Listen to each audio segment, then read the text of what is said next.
Mais uma vez eu vou começar outro pós-jogo aqui, nem perguntando se tá tudo bem, porque hoje o Santos. Eu fiquei com raiva da postura no segundo tempo, né? Do Vasco e Santos na primeira rodada. Falei aqui do jogo contra o Bahia que, né, mesmo jogando mal, pelo menos no segundo tempo o Santos foi bem combativo, né, e tudo mais. Mas hoje a partida que o Santos fez contra o Fluminense no Maracanã foi uma vergonha. Uma vergonha com o V maiúsculo, uma porcaria, uma partida nojenta, uma partida que todos os adjetivos horríveis que vocês quiserem usar aí, vocês podem usar. E de verdade, são 9h51 que eu comecei a gravar agora. Acabou o jogo, eu fiquei um tempo sentado no sofá pensando, puta merda, deixa eu esfriar a cabeça. Porque, desculpem o palavreado, mas não dá. Se teve uma partida do Santos que me irritou hoje, foi essa. Me irritou nesse Brasileirão, nesse ano, sei lá, foi essa.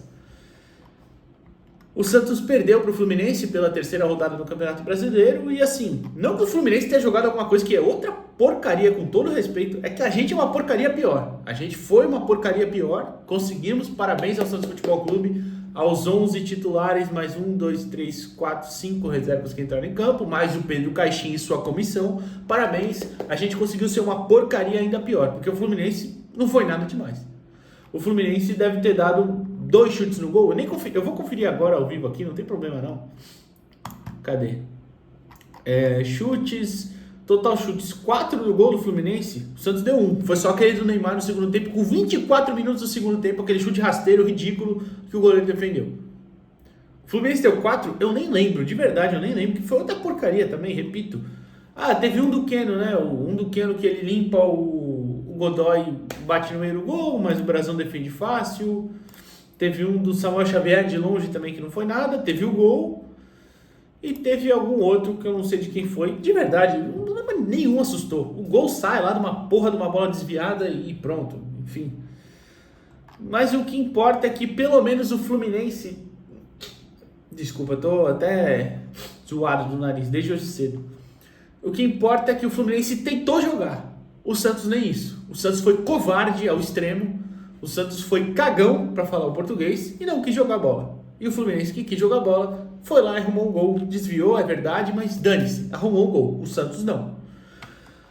E, bom, tem muita coisa para falar. Eu até pensei, eu anotei bastante coisa aqui para falar, mas até pensei em olhar as coisas antes de fazer a análise completa. E olhando aqui, por exemplo, o Fluminense trocou 450 passes no jogo, o Santos 293.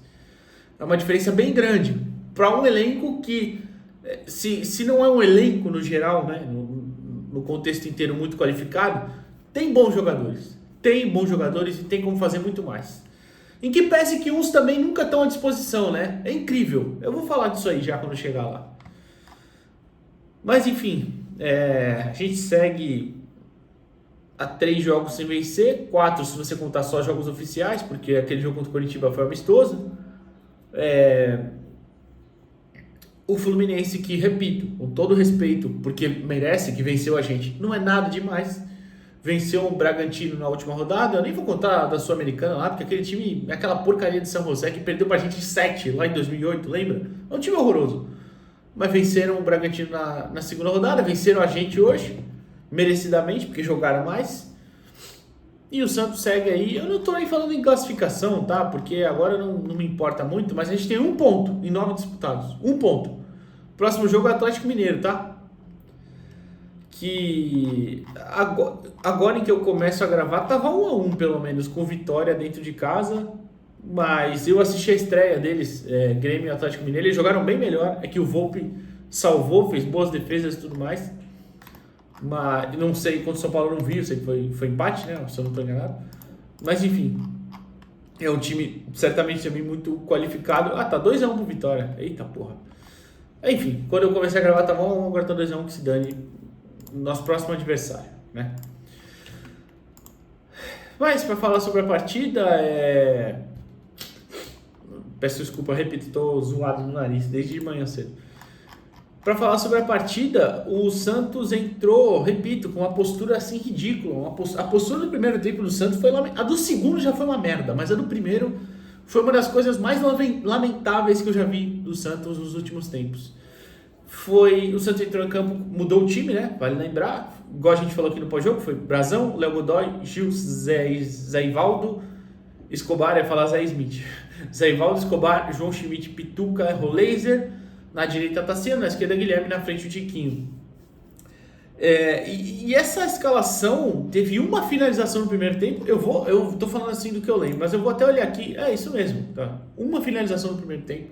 Foi lá a cabeçada, né, de nem lembro quem. E foi isso. É do Tiquinho, né? Do Tiquinho, né? Tá bom, se você contar, teve aquele outro do Tiquinho que ele tenta lá no meio de campo, que, né? Mas foi isso, o primeiro tempo do Santos foi isso. Os primeiros 20 minutos o Santos não conseguiu chegar ao meio de campo com a bola dominada, o que é uma vergonha, é um absurdo. E assim, eu falei aqui que tentava entender a saída do Sherman para a entrada do Léo Godoy. Foi uma porcaria, porque o Léo Godoy é horroroso, é um jogador ridículo, não podia estar no Santos, tá? Com todo respeito a quem critica o Sherman, mas pelo menos ele consegue dominar uma bola e virar para frente. O Godoy não fez porcaria nenhuma. O Godoy perdeu 15 bolas hoje. Errou 7 passes, acertou um cruzamento. Enfim, nem tô falando que a maior culpa é dele, tá? Mas tomou um baile do Canóbio, do Keno no segundo tempo, também não conseguiu tirar uma bola, enfim. Mas o primeiro tempo que me irritou bastante foi a quantidade de espaço que o Fluminense conseguia entre a zaga e os volantes. Ou seja, mais ou menos nas costas ali de João Schmidt e Pituca. E também a falta de capacidade que o Santos tinha para construir quando tinha o tiro de meta, uma saída de bola, enfim. Schmidt não estava bem. E até, para ser justo aqui, eu critico muito o Schmidt, mas hoje eu achei que ele ficou muito mais sobrecarregado. Porque o Pituca não aparecia para jogar. Simplesmente não aparecia. O Bom Tempo pelo menos encosta. O Bom Tempo tem uma condução bem interessante. O Pituca não fez nada. Se o Pituca tivesse sido substituído no intervalo, ninguém ia lembrar dele. Ninguém ia lembrar dele, simplesmente. Ele não fez um jogo ridículo. Um jogo ridículo. Se é um jogador que é pra entrar e passar de lado, é pra entrar e correr igual maluco atrás de jogadores, igual ele entrou no segundo tempo contra o Bahia, então que seja. Porque pra começar um jogo igual ele fez hoje é impossível, não tem condição. Isso porque, repito, eu critico muito o Schmidt, mas hoje eu não achei ele o principal culpado. Ele estava completamente isolado para fazer essa saída de bola. E mesmo assim também foi mal, tá? O Zé Ivaldo não acertou nada hoje também, saindo jogando. O Gil a gente sabe que não tem essa qualidade, eu nem vou insistir com isso, não tem. Simplesmente não tem essa qualidade, ele não tem, nunca teve e não é agora que vai ter, tá? Beleza. Achei ainda que pelo menos Gil e Zé Ivaldo conseguiram compensar um pouquinho a ponto de segurar o Canóbio invadindo por ali, o próprio Germancano, enfim. Mas também nada assim espetacular, tá? Não dá pra falar que foi nada espetacular, porque o Fluminense teve finalizações, teve algumas chances. Foram poucas também, porque, repito, fez um jogo nada demais, mas teve chance. E o Santos não conseguiu impedir. Mas me chama a atenção a falta de qualidade. Porque assim, a gente marcou no bloco baixo, marcamos lá atrás sem problema nenhum, se fosse dar certo. Mas não deu. A gente sofreu chance, não fez nada lá na frente e não conseguiu sair jogando por baixo. A gente não acertou nada no primeiro tempo. Absolutamente nada. É revoltante. É revoltante o primeiro tempo que o Santos fez. Revoltante, completamente revoltante. Eu anotei aqui aos 35 minutos uma única jogada de bola no chão que o Guilherme leva para a linha de fundo, cruza e o zagueiro tira. O Guilherme não fez nada hoje também, mais uma partida ridícula. Eu não vou nem entrar nesse debate de novo, porque eu já estou de saco cheio também. Mas assim, pelo menos, se ele fizesse isso, pelo menos, leva para o fundo, tenta cruzar na área, eu não sei, porque a primeira jogada, acho que era com uns 22 minutos, que o Santos colocou a bola no chão, conseguiu sair tocando, Schmidt, Zé Ivaldo, Schmidt, Roleiser, Guilherme, o Guilherme tocou a bola pro árbitro.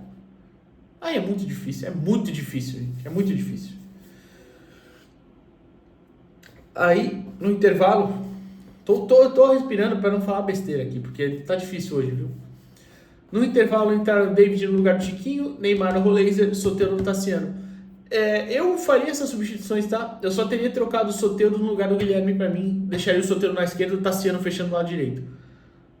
Só que aí eu não entendo por quê, não consigo entender, o Caixinha não tira o Guilherme, de jeito nenhum. Eu não sei o que tem o Guilherme, que não fez porcaria nenhuma, hoje não sai, mas tudo bem. Agora sim, o seu Soteldo,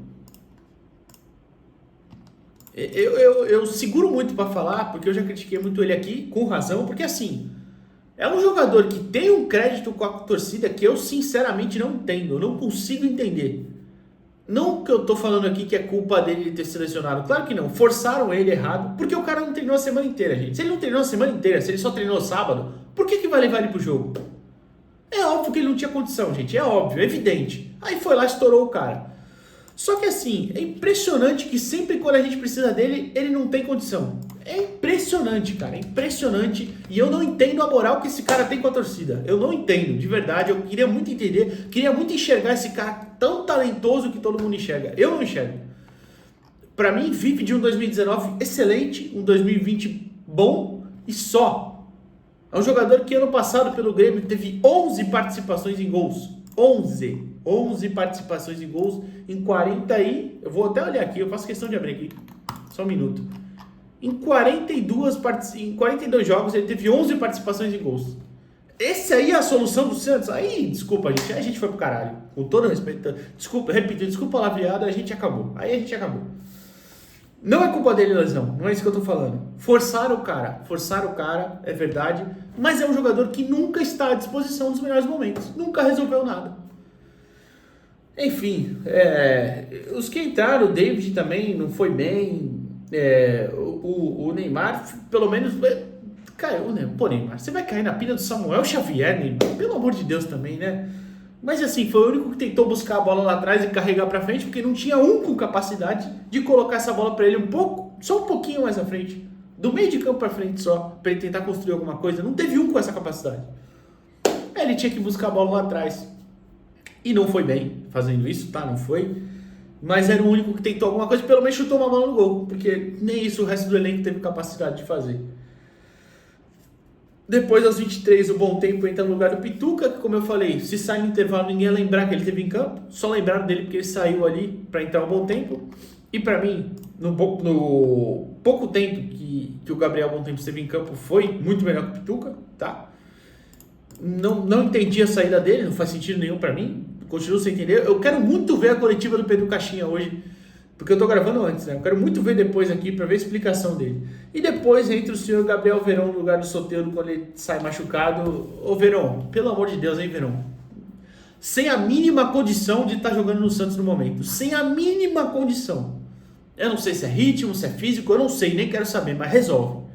Porque não tem a mínima condição hoje de entrar e ser uma opção no elenco do Santos. Assim, de verdade. Eu acho que explica um pouquinho porque que ele é a última opção entre os pontas, né? Enfim, eu não sei de verdade se o Caixinha vai continuar, se tem que continuar ou não, mas a partida hoje foi vergonhosa. Ah, e até para encerrar uma coisa, é que eu só vou falar duas coisinhas antes. Não adianta ficar insistindo em Schmidt e Pituca. Tenta o Rincon, tenta o Ian, não colocou o Ian uma vez. Testou o Ian até de ponta direita no treino essa semana, no jogo treino essa semana. Não sei. Ah, mas o lateral, põe o Luiz Felipe, não sei. O Luiz Felipe que é o Luizão, tá? É óbvio. Qualquer um, eu não sei. O Godoy não fez porcaria nenhuma hoje, o Xermão tá mal, é verdade. Então põe outro, eu não sei, arruma a solução, velho. Arruma a solução. Ele é pago pra isso, não eu. E, pra finalizar, o Barreal, pra mim, por exemplo, fez um jogo ruim contra o Bahia, fez um jogo bom contra o Vasco. O Guilherme fez um jogo ruim nos 3 jogos do Campeonato Brasileiro, as 3 primeiras rodadas. Não dá pra colocar ele? Ou que fosse o Verón antes? Eu não sei, cara, eu não sei. Eu sei que o Santos teve 45 minutos de um futebol aceitável nesse Campeonato Brasileiro, que foi o primeiro tempo contra o Vasco. Eu já falei que o segundo tempo contra o Bahia, pra mim, foi um boom a meu boi, um desespero. Que até se der certo sempre, beleza, mas não deu hoje também, porque hoje, inclusive, foi uma vergonha. Foram 90 minutos, 90 não, né? Porque no segundo tempo foram 7 de acréscimo, no primeiro 4. Foram 100 minutos de uma vergonha, uma postura covarde do Santos. E eu ia finalizar falando que o Caixinha provavelmente tem muita culpa nisso, muita, mas muita mesmo, tá? Muita mesmo. Errou na escalação pra mim. As substituições foi um pouco melhor até, mas Acabou errando também na questão do Soteldo, para mim errou em deixar o Guilherme, enfim. Mas é engraçado, no futebol brasileiro a gente passa muito a mão nos jogadores. Passa muito a mão em jogador que... Assim, por exemplo, eu olhei agora aqui a escalação de novo, tô com a escalação aberta aqui na minha tela, olhei o Roleiser. Assim, gente, tá se adaptando e tudo mais, mas tem que aparecer mais, né, gente? Tem que buscar jogo, já jogou na ponta, já jogou como armador, a bola não chega para ele com qualidade, é verdade, assim como não chegou pro Neymar, tá? Assim como não chegou pro Neymar, é verdade. Mas tem que buscar mais jogo, né? Tem que chamar mais chamar o jogo para ele, colocar a bola no chão e falar, ó, dá em mim, pá. É difícil também, né? Mas eu só tô dando um exemplo. Podia falar de todos aqui. O Guilherme, que não se apresenta pro jogo. É o Tiquinho, que tá também no estado físico que, assim, precisa melhorar. É os laterais que tem uma dificuldade incrível com a bola no pé. Uma dificuldade de construção, assim, absurda. E os dois, tá? Tô falando dos dois. O Escobar ainda compensa um pouco mais no lado defensivo, a gente sabe. Mas é uma dificuldade monstruosa com a bola no pé. Não dá pra deixar isso passar. Já falei muito aqui de João Schmidt e Pituca, que pelo amor de Deus. Enfim, então assim, a gente tira muita responsabilidade dos jogadores. O Caixinha hoje fez uma jornada vergonhosa. E se for demitido também, eu nem me surpreendo e nem vou me opor tanto não, tá? Mas assim, tem que dar também uma chamada no elenco geral, tá? Porque não é possível. Não é possível. Esses caras às vezes parece que não sabem a camisa que eles estão representando. Esse cidadão aqui, ele precisa descansar em paz. Mas o elenco atual do Santos, o elenco do ano passado, eles não deixam. O de 2023, então, nem se fala. Sei lá, é isso aí. Tô puto pra caramba e é isso. Tchau.